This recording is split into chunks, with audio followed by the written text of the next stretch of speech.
Paper mill కార్మికులకు నష్టం జరగకుండా మంచి అగ్రిమెంట్ చేయాలని ముఖ్యమంత్రి నారా చంద్రబాబు నాయుడు రాష్ట్ర పరిశ్రమల శాఖ ముఖ్య కార్యదర్శి కార్తికేయ మిశ్రాకు ఆదేశాలు ఇచ్చారని ఇప్పటికే ఆయన ఆ పనిలోనే ఉన్నారని రాజమండ్రి సిటీ ఎమ్మెల్యే ఆదిరెడ్డి శ్రీనివాస్ తెలిపారు. వేతన ఒప్పందం కోసం పేపర్ మిల్లు వద్ద ఉన్న మిల్లు యాజమాన్యానికి వ్యతిరేకంగా ఆందోళనకు దిగిన కార్మికులను కూటమి ఎమ్మెల్యేలు నాయకులు కలిసి మద్దతు పలికారు.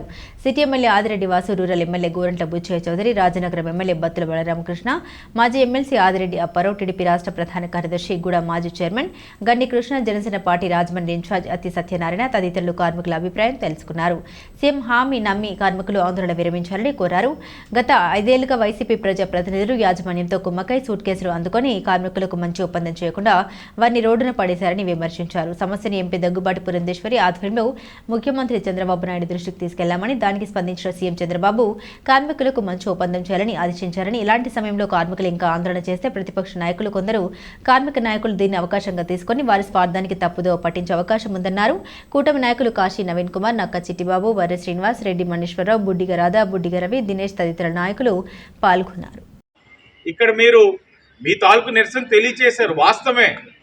మీరు కూడా అవగాహన చేసుకోవాల్సింది ఏంటంటే 5 సంవత్సరాలు వాళ్ళు కాలయాపన చేసి నష్టం కలిగించింది వైఎస్ఆర్ కాంగ్రెస్ పార్టీ. కూటమి అధికారంలోకి వచ్చి 6 నెలలే. ఈ రోజుకి కూడా ఇంకా మీరు అదేదైతే రిటైర్ అయిన వాళ్ళందరూ కూడా డిపాజిట్లు చేసిన అకౌంట్ గట్టిగా బిగిస్తే 2 నెలల పేపర్ మిల్లు కలెక్ట్ చేసి ఇచ్చారు. ఇప్పుడు డిస్ట్రిక్ట్ రిజిస్ట్రార్ గారి ద్వారా చేయమన్నారు. ఇప్పుడు అక్కడ కూడా చాలా సమస్యలు ఉన్నాయి. రికార్డులు ఎవరు 3 టౌన్లను కేసు కట్టిస్తా ఉన్నాం. ఎస్పీ గారితో అపాయింట్మెంట్ తీసుకుంటా ఉన్నాం.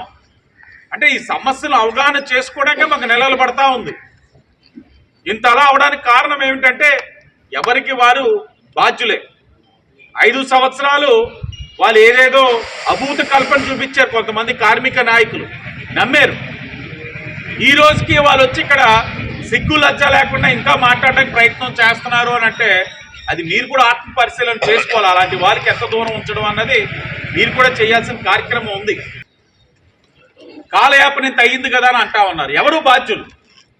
5 సంవత్సరాలు చేసే అవకాశం ఉన్నప్పుడు చేయకుండా కాలయాపన చేసి మేనేజ్మెంట్ ఇచ్చిన సూట్ కేసులు కక్కుర్తిపడి ఆ ప్రజాప్రతినిధులు చాలా తప్పుడు కార్యక్రమాలు చేశారు కాబట్టే మొన్న ఎన్నికల్లో బుద్ధి చెప్పేటట్లు మీరు అందరూ చేశారు.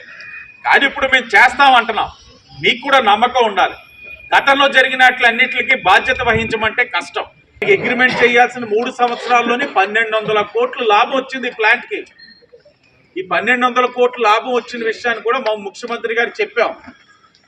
తర్వాత ప్లాంట్ కార్మికుల్ని ఎలా చిన్నచూపు చూస్తూ ఉంది. కార్మికులు కానీ ఏదైనా ఈ యొక్క యూనియన్ ప్రతినిధులు ఎవరైనా మాట్లాడితే ఒకరిని చూపించి ఒకరికి ఉద్యోగాలు దూరం చేయడం, బెదిరించడం, మీలో విభజించి పరిపాలించడం, ఇవన్నీ కూడా మేనేజ్మెంట్ ఎలా చేస్తూ ఉంది. కార్మికులు వెళ్తుంటే చులకనగా మాట్లాడడం, అసభ్య పదజాలాలు వాడడం, ఇవన్నీ కూడా ముఖ్యమంత్రి గారికి చిన్న అంశం నుంచి పెద్ద అంశం ప్రతిదీ విడమర్చి ఆయనకి అర్థమయ్యేటట్లు చెప్పాం.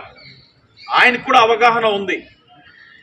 గత అగ్రిమెంట్ 2019 9,000 అంటే 9,000 మీద చెయ్యాలి. కానీ 2009 అగ్రిమెంట్ ఏదైతే అప్పుడు 3,500 పెరిగిందో 2009 దాని రేటు చేయడం అన్నది ఎంత దారుణం అంటే ముఖ్యమంత్రి గారు కూడా ఆశ్చర్యపోయారు.